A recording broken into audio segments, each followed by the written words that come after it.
A kú déédé àsìkò yìí. Kókó inú ìwé ìròyìn la mú wá fún yín láti inú àwọn ìwé ìròyìn ilé wa. Orúkọ tèmi ni Ọmọgbémisọ́lá ọmọ Alọ́gọ̀madẹ̀. Oníbà ti ìlú Ibà ní ìpínlẹ̀ Èkó, Ọba Sulaiman Raji ti sọ ìtàn ìgbésí ayé rẹ̀ nínú ìfọ̀rọ̀wánilẹ́nuwò pẹ̀lú akọ̀ròyìn. Wọ́n bí Ọba Sulaiman Raji sí ìdílé ọlọ́ba. Bákan náà ni ìyá rẹ̀ wá láti ìdílé ọlọ́ba ní ìlú Ìgbẹ̀sà, ìpínlẹ̀ Ògùn. Èyí túmọ̀ sí wípé ó ṣeéṣe kí àwọn ọmọ rẹ̀ náà di ọba lọ́la. Bàbá rẹ̀ wá láti ìlú Ibà níbi tí ó ti jẹ ọba. Ọba Raji ní pẹ̀lú wípé ìdílé ọba ni òun ti wá, ìdílé rẹ̀ tòṣì bí èkúté ṣọ́ọ̀ṣì. Ìdílé yìí jẹ́ ìdílé tí ó gbòòrò. Lára wọn la ti rí Ìdòwú Balógun, Aṣáde, Búsàrí àti ìdílé Ìkété. Ṣùgbọ́n ìdílé Aṣáde ni ó ti ṣẹ̀ wá, ọ̀pọ̀lọpọ̀ Aṣáde ni ó sì wà.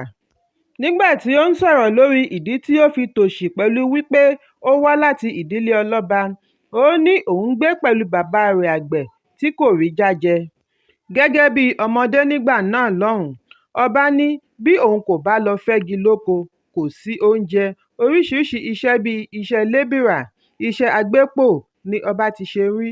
Ọba ṣe ìrántí ilé ìtura tí ó rà láìpẹ́ yìí, láì mọ̀ wípé ó wà lára ibi tí wọ́n ti ṣiṣẹ́ lébìrà nígbà tí wọ́n ń kọ́ ọ lọ́wọ́.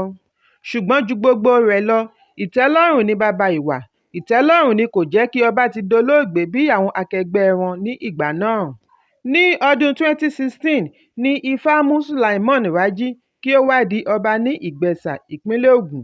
Ṣùgbọ́n bàbá rẹ̀ àti ọba Òsénì tí ó ti wàjà báyìí kọ̀ láti jẹ́ kí ó jẹ ọba. Wọ́n ní kí ó gbájúmọ́ iṣẹ́ rẹ̀ láì mọ̀ wípé Raji yóò padà di ọba lọ́jọ́ kan. Nígbà tí ọba Raji ń sọ̀rọ̀ lórí ẹ̀kọ́ kíkà, ó ní òun kò kà ju ìwé mẹ́wàá nítorí kò sí agbára láti tẹ̀síwájú. Lẹ́yìn tí ọba Òsénì wàjà ní ọjọ́ kẹta oṣù karùn-ún ọdún 2020 ni ọba Solomon Raji tó rí ààyè àti gorí àpèrè àwọn baba ńlá rẹ̀. Ẹ̀kúnrẹ́rẹ́ ìròyìn yìí wà nínú ìwé ìròyìn Punch tó jáde lónìí. Ọjọ́ ìdùnnú ní ọjọ́ kẹrin oṣù kẹsàn-án jẹ́ fún gómìnà ìpínlẹ̀ Èkó Babájídé Sanwó-Olú bí wọ́n ti ṣíde ọkọ̀ ojú irin Blue Rail fún ìdùnnú àwọn ará ìpínlẹ̀ Èkó. Láti aago 8 òwúrọ̀ ni àwọn olùgbé agbègbè Marina ti gbáradì láti bá gómìnà wọ ọkọ̀ fún ìṣíde ìrìnàjò. Pẹ̀lú aṣọ ìdánimọ̀ aláwọ̀ búlúù, Lagos Metropolitan Area Transport (LAMATA) ni gómìnà dé pẹ̀lú aya rẹ̀ àti lára àwọn òṣìṣẹ́ rẹ̀. Kí ìrìnàjò náà tó bẹ̀rẹ̀ ni Sanwó-Olú ṣe ìkéde wípé òun ni ọlọ́kọ̀ wọn fún tòní. I am your head train conductor today on this maiden trip and it is my delight to welcome you all. Lẹ́yìn èyí ni ó ní kí gbogbo ènìyàn darapọ̀ mọ́ òun fún ìrìnàjò láti Marina sí Mile 2. Pẹ̀lú èdè abínibí ni Sanwó-Olú fi sọ fún àwọn èrò wípé wọn kì í gba owó fún ọkọ̀ eléyìí kì í ṣe hold your change gẹ́gẹ́ bí àwọn ọlọ́kọ̀ ti máa ń sọ. Káàdì olówó ẹyọ ni change yín. Ó ní kí wọ́n rí i dájú wípé wọ́n ti ní káàdì olówó ẹyọ wọn lọ́wọ́. Sanwó-Olú nawọ́ sí ibi tí wọ́n ti máa ṣe àfihàn káàdì olówó ẹyọ kí ilẹ̀kùn tó ṣí fún wọn láti wọlé. Ó wáá rọ àwọn èrò ọkọ̀ láti má ṣe kánjú wọnú ọkọ̀. Lẹ́yìn èyí ni wọ́n parí ìrìnàjò oní kìlómítà 13 ní 30 ìṣẹ́jú pẹ̀lú ìdúró ní oríṣiríṣi ibùdókọ̀ bíi National Theatre Ìgànmú àti ibùdókọ̀ Alábà. Ẹ̀kúnrẹ́rẹ́ ìròyìn yìí wà nínú ìwé ìròyìn Vanguard tó jáde lónìí. Eré ìtàgé bẹ́ sílẹ̀ níbi ìgbẹ́jọ́ ilé ìgbìmọ̀ aṣojú-ṣòfin ní Ọjọ́bọ̀ bí iléeṣẹ́ agbaṣẹ́ṣe DC Engineering Limited ṣe fi ẹ̀sùn kan iléeṣẹ́ ìjọba àpapọ̀ Ministry of Works wípé ó ṣe àlékún owó àtúnṣe ojú pópó láti n9.8 billion naira sí 54.3 billion naira. Láti bíi ọdún 5 sẹ́yìn ni iṣẹ́ àtúnṣe ojúnà Ìjẹ̀bú-Igbó sí Ìta Ìbàdàn ti dáwọ́ dúró, ní èyí tí ó mú agbẹnusọ Tajudeen Abbas gbé ìgbìmọ̀ dìde láti ṣe ìwádìí. Níbẹ̀ ni adarí ìgbìmọ̀ Honourable Kwamoti Bitrus Laori ti ké sí adarí iléeṣẹ́ agbaṣẹ́ṣe Onímọ̀-ẹ̀rọ Adé Adédèjì kí ó wá sọ ohun tí ó rí lọ́bẹ̀ tó fi wá ru ọwọ́.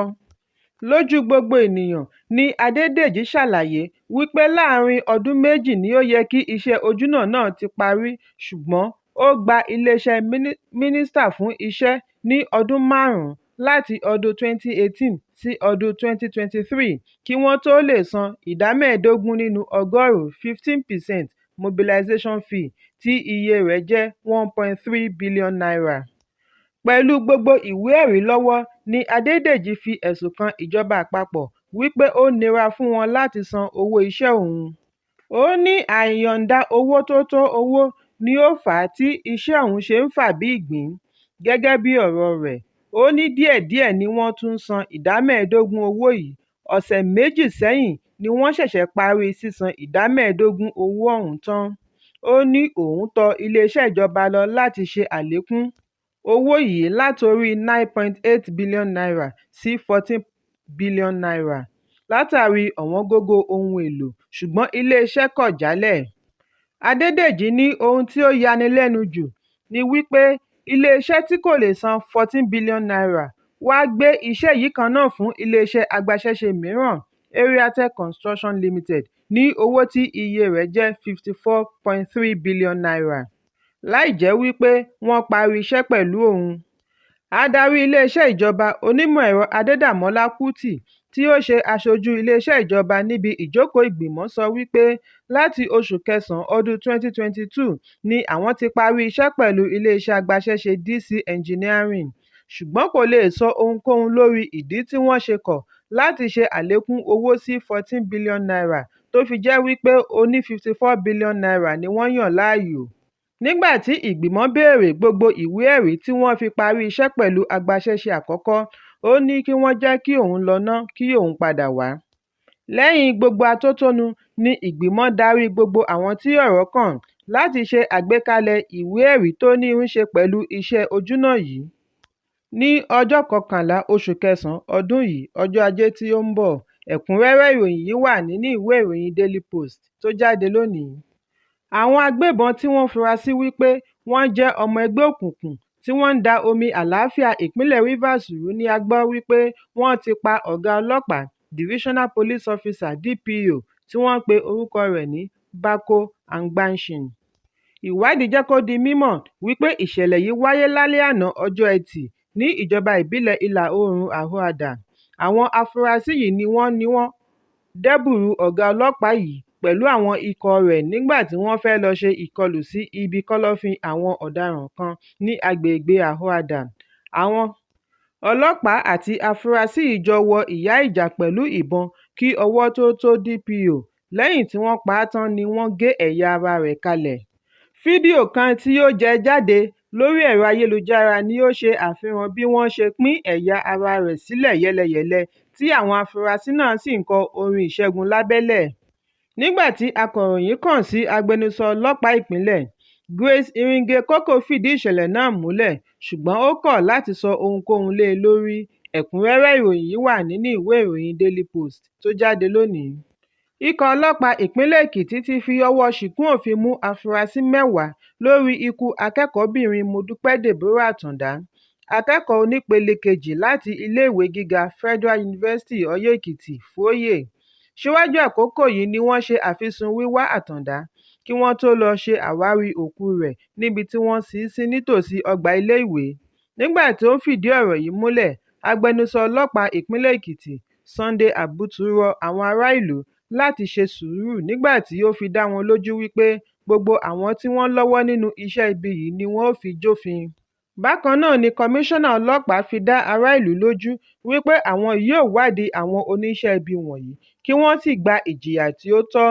Ó wáá rọ gbogbo àwọn tí ó bá ní ohun kan tàbí méjì tí ó lè ran ọlọ́pàá lọ́wọ́ láti kàn sí iléeṣẹ́ ọlọ́pàá tàbí iléeṣẹ́ ìwádìí ìwà ọ̀daràn LCID tàbí kí wọ́n pè sórí aago. Láti lè dènà ìtàpá sí òfin ni àwọn alámòójútó iléèwé ṣe pàṣẹ kí gbogbo akẹ́kọ̀ọ́ gba ilé rẹ̀ lọ ní kíákíá. Ẹ̀kúnrẹ́rẹ́ ìròyìn yìí wà nínú ìwé ìròyìn The Guardian. Ìjì ilẹ̀ tí ó ní agbára powerful earthquake ni a gbọ́ wípé ó ṣẹlẹ̀ lóru mọ́jú òní tí ó sì dẹ́mi èèyàn tí iye wọn tó 600 légbodò nígbà tí ọ̀pọ̀lọpọ̀ fi ilé wọn sílẹ̀ sá àsálà fún ẹ̀mí wọn ní orílẹ̀-èdè Morocco. ìjàmbá omílẹ̀-tìtì yìí wáyé ní déédé agogo 11:11 alẹ́ àná ọjọ́ Ẹtì ní ìlú Marrakech. Bákan náà ni àwọn ìlú bíi Rabat, Casablanca àti Issouria náà kófìrí omílẹ̀-tìtì yìí. Akọ̀ròyìn láti ilẹ̀ Morocco jábọ̀ wípé ìjì-ilẹ̀ yìí jẹ́ èyí tí ó ní agbára jùlọ lórílẹ̀-èdè. Ìwádìí ìjọba jábọ̀ wípé ènìyàn 632 ní omílẹ̀ yìí pa, nígbà tí àwọn 329 fara ṣèṣe. Lára wọn láti rí àwọn 51 pẹ̀lú ojú ọgbẹ́ tí ó ní agbára. Ẹ̀kúnrẹ́rẹ́ ìròyìn yìí wà nínú ìwé ìròyìn The Guardian tó jáde lónìí. Kókó inú ìwé ìròyìn tòní kò ní jù báyìí lọ. Ẹ pàdé mi ní ọjọ́ Ajé Monday fún àkọ́tún. Kí a tó lọ, ẹ má ṣaláì fi àríwísí yín ránṣẹ́, ìyẹn comment, kí ẹ sì bá wa subscribe sí ojúnà wa lórí YouTube kí Kókó Inú Ìwé Ìròyìn lè máa tẹ̀ yín lọ́wọ́ ní kíákíá.